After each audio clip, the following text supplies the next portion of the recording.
533rd day that I'm here to share lessons to learn. I'm learning. I hope this will support your dreams, your goals, allow you to become the person that you want to become. Today I want to share decision making process and 7 steps how you can make a good decision. Now, I truly believe that decisions are one of the key aspects of life. So that means if you are not where you're at, you need to invest more time how to make better decisions. So now when I think about decision making, first step is always identify what you want to change. Identify the problem. Identify the vision. So that means you need to identify what you will make a decision about. So let's make an example and let's say that you want to lose weight. So of course now you will need to start making decision how you want to lose weight. So second step is gather information. So how you can gather information? You can read books, you can watch YouTube, you can attend seminars, you can find people who lost weight and find coaches, mentors, guides. There's so many different places that you're able to gather information. Now, of course, with that, we don't want to go to procrastination because we gather analysis paralysis. So we want to have 67% of information, then of course be able to move to the next step. And third step is identify alternatives.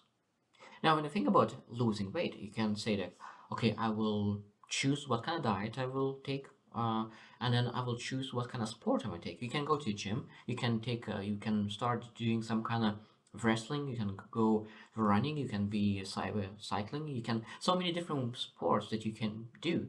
And when you do sports, what kind of food you will eat. So many alternatives.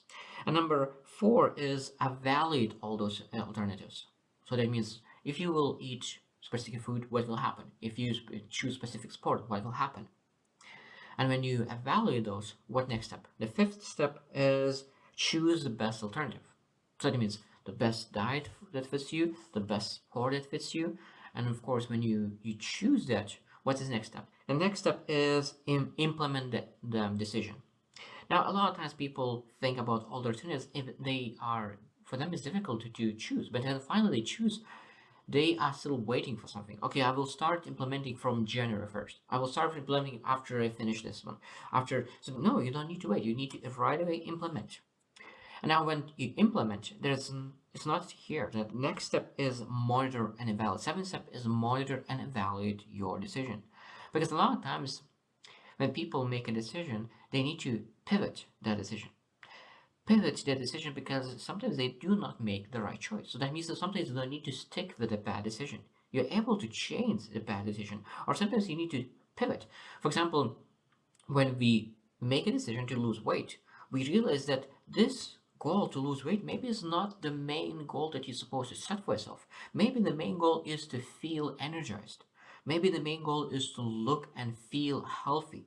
So that means maybe you were going to a gym and exercising by yourself, but now you need to start doing some kind of wrestling. And wrestling allows you to be more healthy, energized. So that means you're able to switch the goal. And of course, when you switch the goal, you're able to find and making different decisions that could allow to achieve that new goal. Because when you start losing weight, sometimes when you lose weight, you lose even too much of weight and you do not feel energized and you do not feel healthy.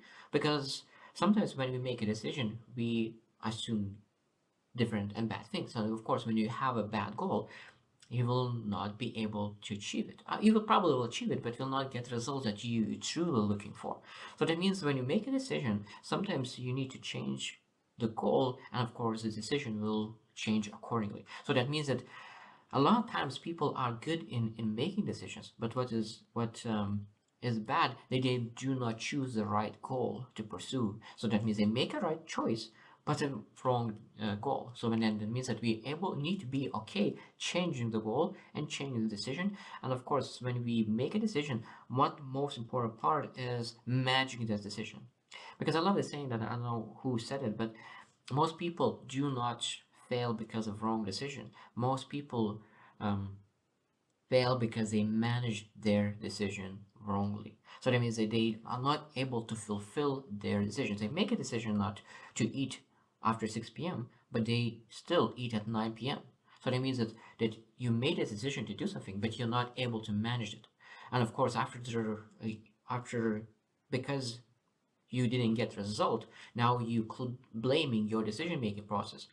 but your decision making process is perfect. What we need to work on is to making sure that you manage and do exactly what you promise it will do. So that means both of them is very important. So that means you need to realize, okay, are you doing what you said will do? And if you're not doing it yet, so that means the first way you need to do is to figure out small things that you're able to do consistently, no matter what. And when you're able to do what you promise to do, then you're able to make a decision, the bigger decision, and then of course then manage the decision and do exactly what you promise you will do. And I truly believe that in decisions, a lot of times we need to try new decisions, totally do new things that we never done, and then more to evaluate how it worked, and then adjust, pivot, and very often. Because a lot of times people say that I do not want to quit. But we want to quit on the paths, but we don't want to quit on the main goal. So that means we keep that main goal. That if is very, very important, but we able to choose a path, because if you want to go to from one point to another point, so a lot of times there is three different points, three different directions that you're able to get there. So that means sometimes you choose a route, but a route is not as fast as B or C. So that means you quit on route A and you go through B or C. So the decision making process is amazing process, and we need to learn how to execute better and better and better. And of course, when you do not spend too much time on decision making process and really acting, you have more data to work with, and of course improve. That's all life is all about, is about improvement. So I hope you choose win, and see you tomorrow.